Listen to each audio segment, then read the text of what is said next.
वालेकुम बेटा, क्या हाल चाल है? ठीक है आप? अच्छा, 7th क्लास। आज हमारा आपका साइंस का जो है चैप्टर नंबर 4 स्टार्ट है। तो इसमें हम देखेंगे, जो चैप्टर का नाम है वो है living organism and their environment. ठीक है, कि लिविंग ऑर्गेनिजम्स और उनके इन्वायरमेंट में क्या ताल्लुक है। हम देखेंगे इन्वायरमेंट क्या होता है, लिविंग ऑर्गेनिजम्स क्या हैं और हमारा हैबिटेट कौन कौन से होते हैं, हमें मतलब बेसिक सी चीज़ें। तो सबसे पहले आता है कि जो हमारा इन्वायरमेंट देख लेते हैं, हमारा इन्वायरमेंट क्या है। तो बेटा, हमारे इर्द गिर्द जितनी भी चीज़ें हैं ना, जो हमें सराउंड कर रही होती हैं, जिस तरह हमारे इर्द गिर्द लिविंग भी होती हैं, नॉन लिविंग भी होती हैं। अगर आप देखो, अपने घर से निकलो, बाहर ग्राउंड में जाओ और अपने इर्द गिर्द जो चीज़ आपको नज़र आ रही है ना, वो देखो। दरख्त आपको नज़र आएंगे, रोड्स नज़र आएंगी, गाड़ियाँ नज़र आएंगी, क्लाउड्स नज़र आएंगे, वाटर नज़र आएगा, एनिमल्स नज़र आएंगे, ह्यूमन बींग्स नज़र आएंगे।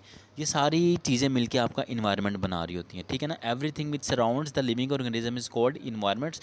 और एक इन्वायरमेंट की बड़ी खूबी होती है बेटा, वो ये होती है कि आपको अपनी ज़रूरत की सारी चीज़ें और सर्वाइवल के लिए सारी चीज़ें आपको अपने इन्वायरमेंट से मिल जाती हैं। फूड आपको मिल जाती है, एक प्रॉपर टेम्परेचर आपको मिल जाता है, रहने के लिए घर आपको मिल जाता है, खाने के लिए खाना आपको मिल जाता है। तो एक इन्वायरमेंट में ना आपकी ज़रूरियात ज़िंदगी की सारी चीज़ें मौजूद होती हैं। ठीक है। अब जो आपका इन्वायरमेंट है ना, वो बेसिकली दो मेन कंपोनेंट से मिल बना होता है। बुक को छोड़ो, एक मिनट खुद ही सोचो। आपके इन्वायरमेंट में ना दो तरह की चीज़ें होती हैं, एक होती है ज़िंदा चीज़ें, एक होती है मुर्दा चीज़ें। आप अगर कमरे में बैठे हो या आप घर के सेन में बैठे हो, तो अभी देखो इर्द गिर्द आपको ज़िंदा चीज़ें कौन सी नज़र आ रही हैं और डेड चीज़ें कौन सी नज़र आ रही हैं। आप देखोगे, जैसे अभी मैं अगर आपके रूम में बैठा हूँ तो मुझे क्या नज़र आ रहा है कि मेरे आसपास दीवारें हैं, फ़ैन लगा हुआ है, लैपटॉप पड़ा हुआ है, सोफ़ा है, बेड है। ठीक है। उसके बाद क्या है, ये लकड़ी पड़ी हुई है, टॉयज़ पड़े हुए हैं, मोबाइल फ़ोन पड़ा हुआ है। ये सारे के सारे, लैंड है मेरे पास, पानी है मेरे पास, एयर है, ये सारे के सारे नॉन लिविंग है। ऐसे ही है ना। अगर मैं लिविंग की बात करूँ तो मुझे यहाँ लिविंग में क्या नज़र आ रहा है, मुझे लिविंग में मेरे घर वाले नज़र आ रहे हैं, लिविंग ऑर्गेनिज्म। ठीक है। यहाँ पे वैसे दीवार पे कोई छिपकली वगैरह तो नहीं है, लेकिन अगर वो होती तो वो भी लिविंग ऑर्गेनिज्म। ये मच्छर एक दो उड़ रहे हैं, ये लिविंग ऑर्गेनिज्म। कोई मक्खी वगैरह होती तो वो लिविंग ऑर्गेनिज्म। प्लांट लगे हुए हैं, ठीक है, वो लिविंग ऑर्गेनिज्म है। और अगर ईद के दिनों में घर में बकरा बांधा हुआ है, वो लिविंग ऑर्गेनिज्म है। तो देखो, आपके इन्वायरमेंट में आपको दो तरह की चीज़ें मिलती हैं, एक लिविंग और एक नॉन लिविंग। ये लिविंग और नॉन लिविंग मिलके ही आपका इन्वायरमेंट बना रही होती हैं। ठीक है। तो जो लिविंग ऑर्गेनिज्म है, लिविंग चीज़ें हैं, ज़िंदा चीज़ें, उन्हें हम कहते हैं ये हमारे इन्वायरमेंट का बायोटिक फैक्टर है, ज़िंदा हिस्सा है। और जो मुर्दा चीज़ें होती हैं, उन्हें हम कहते हैं ये हमारे इन्वायरमेंट का ए बायोटिक फैक्टर है, यानी कि इनमें जान नहीं है। बायोटिक में क्या आएंगी, आपके प्लांट्स आ जाते हैं, एनिमल्स आ जाते हैं, कोरोना वायरस आ जाता है अगर ज़िंदा हो, अगर बॉडी में हो। वैसे तो वो मुर्दा है, लेकिन अगर बॉडी में जाए तो वो ज़िंदा हो जाता है। ठीक है। बैक्टीरिया आ जाते हैं, फंजाइया आ जाते हैं, माइक्रो ऑर्गेनिज्म, जरासीम आ जाते हैं, ये सारे लिविंग ऑर्गेनिज्म है। नॉन लिविंग में क्या आते हैं, आपका पानी आ जाता है, हवा आ जाती है, रोशनी आ जाती है, मिट्टी आ जाती है, ये सारे के सारे आपके नॉन लिविंग है। तो ये लिविंग और नॉन लिविंग, ये दोनों चीज़ें मिलकर आपका इन्वायरमेंट बना रहे होते हैं। ठीक है। अच्छा जी, तो ये था हमारा इन्वायरमेंट का इंट्रोडक्शन। उसके बाद हमारे पास था इकोसिस्टम। इकोसिस्टम क्या होता है बेटा? इकोसिस्टम बेसिकली क्या होता है कि आपके लिविंग और नॉन लिविंग, यानी कि बायोटिक और एबायोटिक का आपस में जो इंटरेक्शन होता है ना, उसको इकोसिस्टम बोलते हैं। ठीक है ना।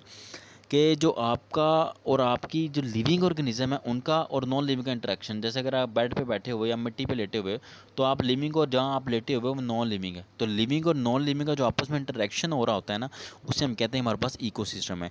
There can be different types of ecosystem, like land ecosystem भी आपका हो सकता है, एक्वेटिक यानी कि पानी वाला इकोसिस्टम भी आपका हो सकता है।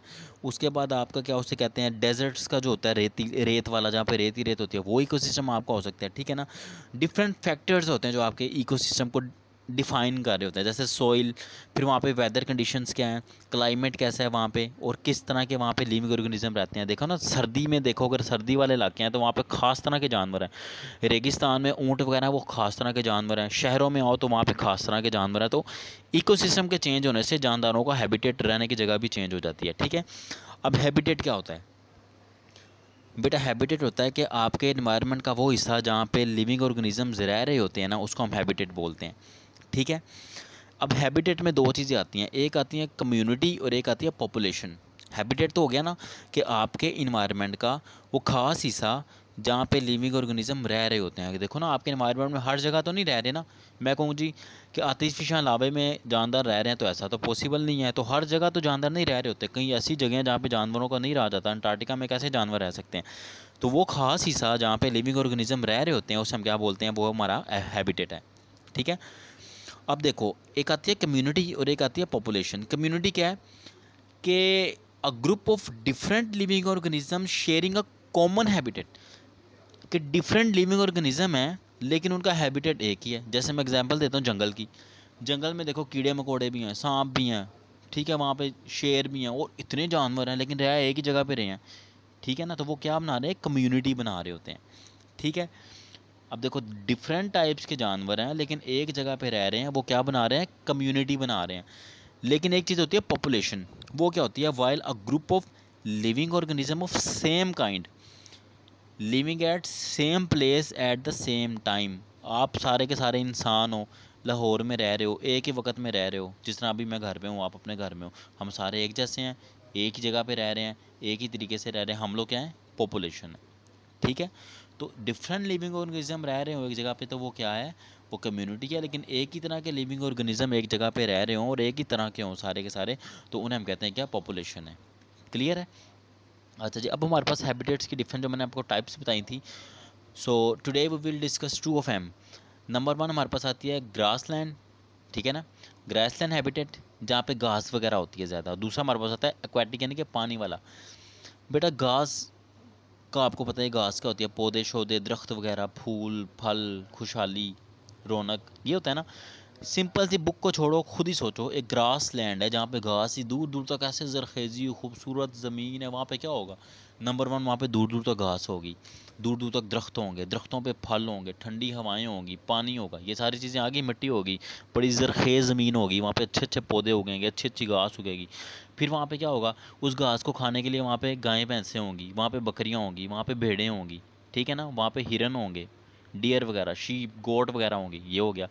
अब उन भेड़ बकरियों को खाने के लिए वहाँ पे भेड़िए होंगे, वहाँ पे लूमड़ियाँ होंगी, वहाँ पे ईगल होंगे, ठीक है, वहाँ पे शेर होंगे, हाइनाज होंगे। तो ये आपका ग्रासलैंड हैबिटेट है, एग्जैक्ट ये आपको बुक में मिलेगा। इसके अलावा वहाँ पे क्या होगा, ग्रास ऊपर आपको मिलेगा, वहाँ पे सुंडियाँ मिलेंगी, कीड़े मकोड़े जो ज़मीन के अंदर हैं, उन्होंने भी तो ज़िंदगी गुजारनी है ना।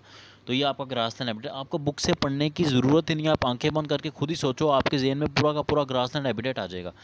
दूसरा था एक्वेटिक हैबिटेट, ये भी आप खुद ही सोचो क्या होगा।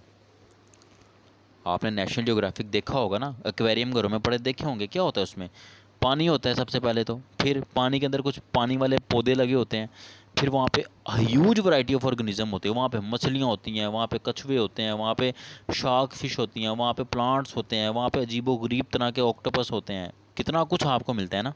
तो ये हैबिटेट कौन सा हो गया, ये आपका एक्वेटिक हैबिटेट हो गया, ठीक है। aquatic habitat plant have long stems and so their leaves float on the surface to get maximum amount of water।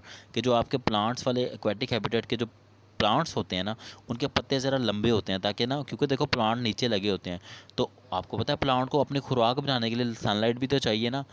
तो उनके पास तो टॉर्च लाइट तो होती नहीं ना, इन्होंने यूपीएस में जनरेटर लगाए होते हैं कि उसको ऑन करेंगे तो लाइट आ जाएगी। तो उनके ना पत्ते जो होते हैं ना, वो थोड़े पानी में तैर रहे होते हैं, थोड़े लंबे लंबे होते हैं, ताकि उनके ऊपर ज़्यादा से ज़्यादा सनलाइट पड़ सके, ठीक है ना। तो ये है आपका सारा एक्वेटिक हैबिटेट। तो एक यहाँ पे है गुड टू नाउ में लिखा हुआ है कि about 25% of the earth is covered by the grass land.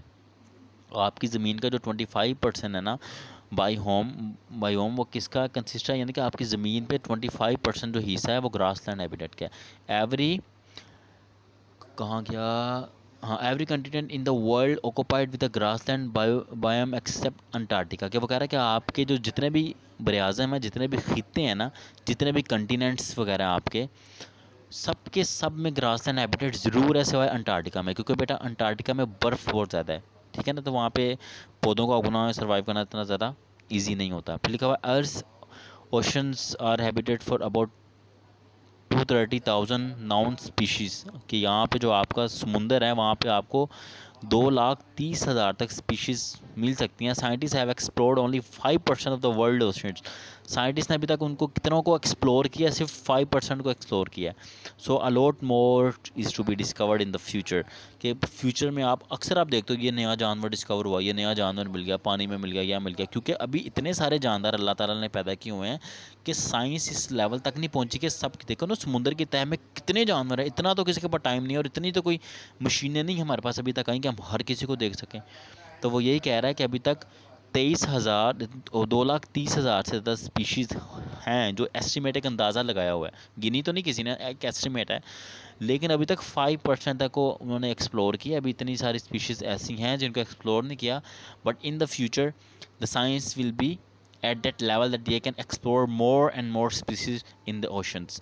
well अभी तक आज के लिए इतना था। हम कल बाकी देखेंगे कि हमारा जो ड्राई लैंड हैबिटेट है और जो रेन फॉरेस्ट है वो क्या है, फिर प्रोड्यूसर्स कंज्यूमर्स का थोड़ा सा और फूड चेन पे डिटेल में पढ़ेंगे। बेटा कोई क्वेश्चन वगैरह हो तो आप लोग कमेंट्स में पूछ सकते हो। ठीक है जी, अपना ख्याल रखना। अल्लाह।